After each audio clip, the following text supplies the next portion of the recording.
Ahoy Rum Explorers, I'm Nia, and today I'm sure you've been seeing the content from Scotland, so I decided to do a review of the rums that I brought from Scotland. So Happy New Year, we're starting strong with these amazing Scottish rums. Yes, distilled in Scotland, bottled in Scotland, and a pretty new distillery. So a little bit of history of Islay Rum.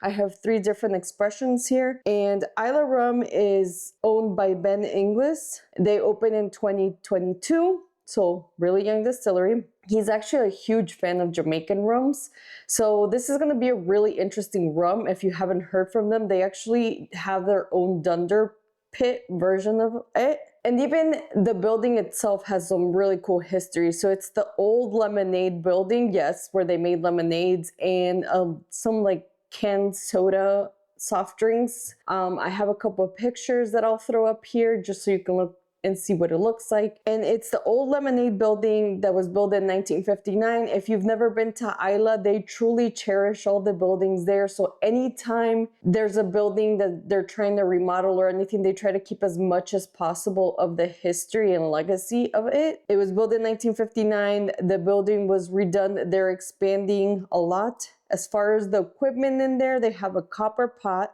and a twin retort. So they actually triple distill all these rums. The other very cool thing is that the distillery runs on 100% wholly renewable electricity. And it's a one-man operation. We actually met Johnny just before leaving and he gave us a quick tour. We saw the Dunder pits, which was super excited because, as you know, the only other international non-Jamaican distillery that I went to in Australia, I didn't get to see the distillery and I was really disappointed. So let's start with their clear rum, which they call Geal.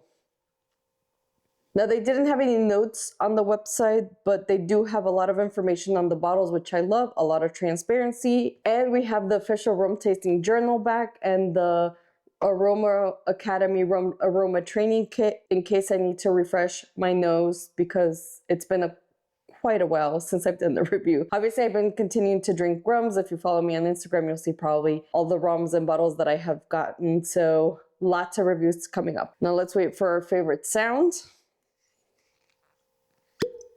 Ooh, that's a good one. Now, as far as this rum, it's batch number 2. So this one's from 2022 when they opened. It does have Ben's signature in the back, and it does give the yeast type, which is Distillamex RM.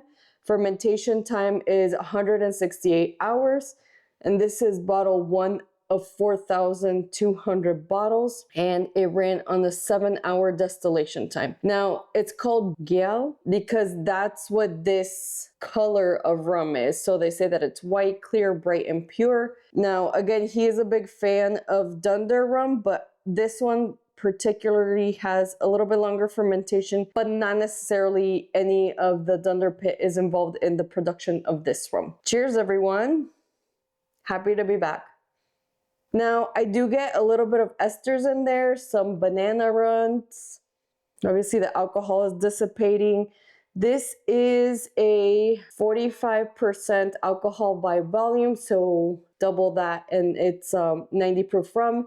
The bottles in Europe are trending towards the 700 mLs, and if you haven't heard, a lot of the US companies or companies that are coming to the US are going down to the $700 700 milliliter bottles. So talk about shrinkflation, right? I get a lot of esters, a little bit of grassiness in there, and I am using a Glencairn glass. So cheers. On the palate, it's very smooth, not a lot of heat.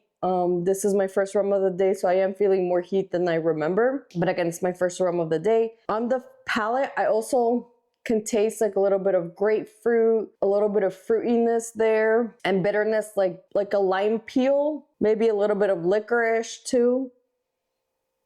But the nose, it's kind of funky, I have to be honest. I don't remember this having Dunder in it, but it kind of does nose it. So I might have to message the team or Johnny, that was so helpful. Like I said, I'm going to throw a couple pictures up here so you can see what it looks like. It's a copper pot with a twin retort.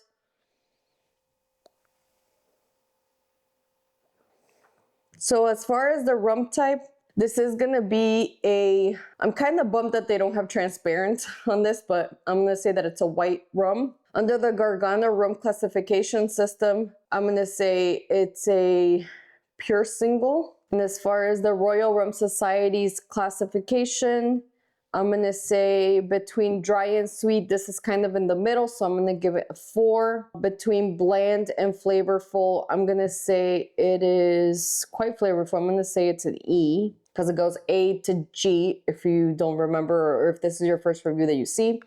As far as harsh, I wouldn't say it's super hot, so it goes hot, medium, light. L is the smoothest and H is the harshest. I'm gonna say it's kind of in the middle because it's smooth, but because it's a little bit longer fermentation, you can tell from the esters, like it's a little bit more potent as far as the palate is concerned. I did pretty much wait a minute, if that, and then I feel like the palate is gonna stay the same, but let's try it.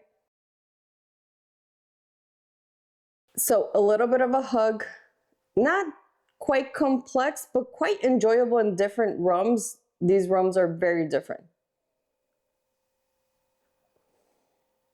A very bitter finish, like grapefruit. Same thing, a little bit of licoricey. I'm gonna say it's probably gonna be on the same Royal Rum Society taste code, so the 4EM, 4 because it's between dry and sweet. I say kind of middle ground between bland and flavorful. It is quite flavorful, like there's a linger in the palate, I can tell. This one actually, I can sense also some oiliness in the top of my palate, which is quite enjoyable. It's much, much longer than this one and much more complex. I waited, you saw, just a couple seconds for that to happen. As far as the whiskey exchange flavor camps, I'm gonna keep this as herbaceous and grassy as well. Okay, so now we're gonna move on to this bottle and let's wait for the sound. Ooh, that's a good sound. Now this one is a little bit different, more similar to the first rum.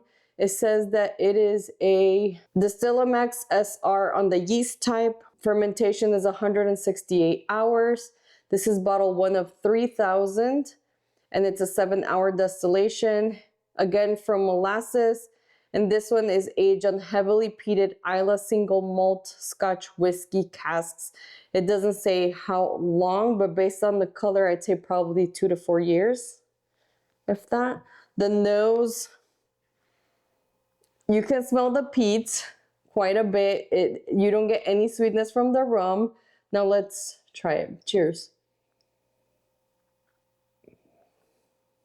Oh yeah, that's delicious. It's incredible. So you do get a little bit of the peatiness, but because it's a rum, you get a lot of sweetness with the peatiness. And when I talk about peat at this level, it's more of like, kind of like the medicinal, not so much smoky. So if you are a fan or not a fan of peated whiskeys, I say definitely give this a try because the palate is very light and elegant. It's not very long. It's not rough. The ABV is 46%, so double that, and that's the proof. It feels incredibly light, elegant. I'm really enjoying this. As far as the rum tasting journal, the rum type, I'm gonna say it's an aged rum. For the Gargano rum type classification, I'm gonna say it's a pure single rum. For the Royal Rum Society's taste code classification, this is going to be a 7, so it's going to be on the sweeter side. And from bland to flavorful, I gave it an E, same as these two, but it's a different kind of flavorful because of the peat. It's like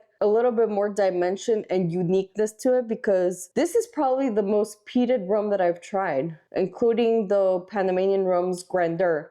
He has a couple of peated rums. This one's even more peated than those. Then as far as the harshness to smooth, I'm doing an L on this one because, like I said, there was no burn. It was very light on the palate. I get a little bit of peat and then the sweetness of the rum to finish.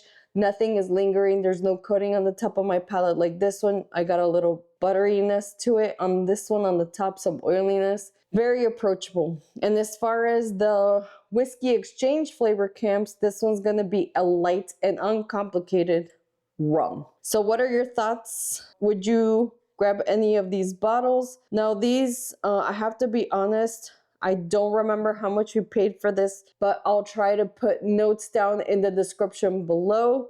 but I don't remember anything being too crazy, including the Overproof rum like we experienced in Australia. The Overproof rum ended up being $110 for an unaged rum, which was quite up there, but that one's really incredible. I almost said Kilchoman. Oh my gosh. I'm reverting back to Scottish brain, I feel like. Killick Rum Distillery. I'd say to compare this one to that one, they also like Jamaican style rums. As a reminder, I did bring the treasure chest back, and just to review what I last had it in there, it's the Clement Vanilla Intense, the Brugal Visionaria, the Transcontinental Australia, and the Down Island Ghana. And let's make it official. I'm gonna treasure chest approve this one, the Islay Rum Distillery Barrel Aged Rum. As a reminder, this is a peated rum, quite enjoyable, quite unique. Let me come up here to show you this label, and I'll show you the rest too. And as you can see, they're very transparent. He discloses the yeast, the fermentation, the distillation, everything here. Sadly, not the aging, but that's a huge step forward. This is that bottle. This is the Islay Overproof rum. So same kind of logo, which is the copper pot with the double retort. That's kind of what they look like. This is the Overproof. Same thing, the only difference is here he has the ester count, which is grams per hectoliter. And then the last one, which is this one. This one's like the classic. This one they always have in stock. And this is the Geal or Geal.